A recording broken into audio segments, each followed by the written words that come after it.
quem começa por queimar livros acaba a queimar homens. Isto é uma frase de um poeta chamado Heinrich Heine, um grande poeta alemão, e penso até que ele, agora não tive tempo de verificar, mas que ele pronunciou esta frase a quando da expulsão e proibição da Gazeta Renana, de que Marx era editor. Portanto, foi proibido o jornal e ele, que era grande amigo de Marx, é um poeta alemão muito conhecido e que as pessoas eventualmente até conhecerão. Um dos seus poemas mais conhecidos é sobre os tecelões da Silésia, que é um levantamento do século XIX. Isto para dizer que eu acho que é uma frase poderosa e que ilustra bem esta ideia. Nós temos que ensinar a ler livros e temos que voltar a ler, que é uma coisa que quase não se faz. Mas nós não podemos trocar... Quer dizer, primeiro é uma ofensa brutal face aos autores. Porque uma coisa é uma adaptação livre. Imaginemos uma peça de teatro de Shakespeare que adapta a linguagem ou até faz uma coisa completamente diferente, mas assumidamente. Outra coisa é nós irmos mudar propositadamente, com a desculpa que eu ouvi aqui, que é para adaptar às linguagens modernas, etc. Nós aprendemos a ler Gil Vicente na escola, isso sim é uma proposta educativa, tentando compreender a linguagem da época. Portanto, a mim faz-me muita confusão, faz-me profunda confusão. Eu acho que nós vivemos um ambiente geral muito paranoico e muito fanático e muito...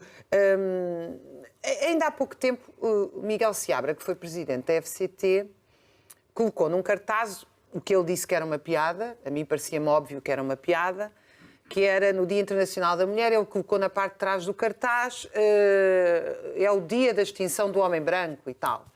Do homem branco na ciência. Do homem branco na ciência. Primeiro, isto é evidente que é uma piada. Segundo, se não é uma piada, é uma parvoíça que tem todo o direito de ser dita.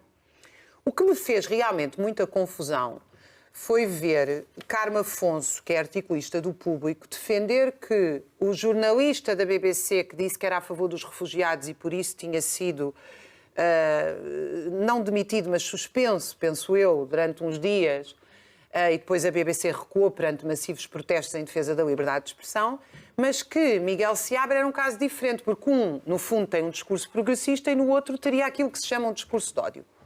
Eu acho que não há nenhum discurso deve ser proibido pelo Estado. As organizações de ódio, nomeadamente, volto a dizer pela 100ª vez, o Chega, deve ser proibido, porque é uma organização política.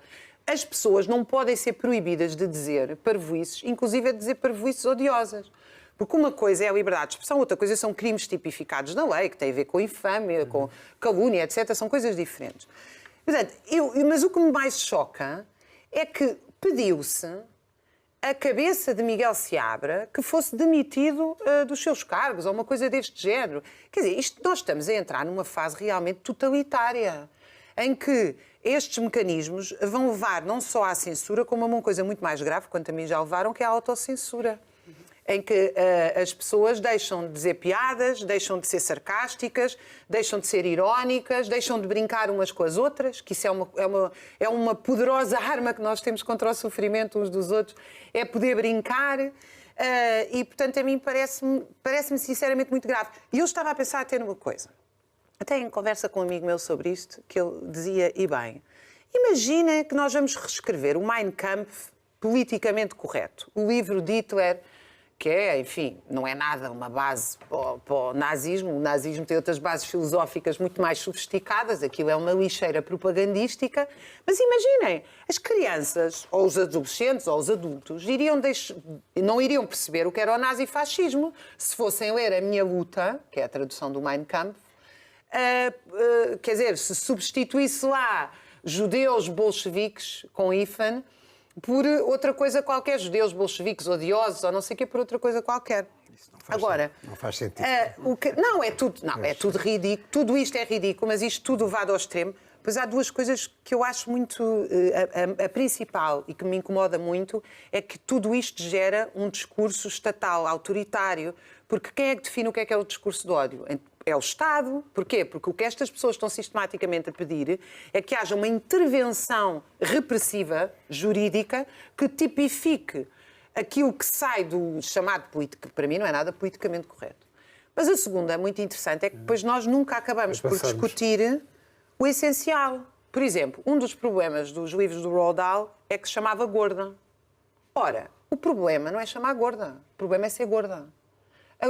Nós temos um problema gravíssimo no mundo ocidental e não só, de saúde pública, que atinge sobretudo as classes mais baixas, que tem a ver com os hábitos de vida e os baixos salários e a alimentação, que faz com que uma população gigantesca, com custos para a saúde pública absurdos, seja cada vez mais obesa e que penaliza, sobretudo, as camadas mais baixas.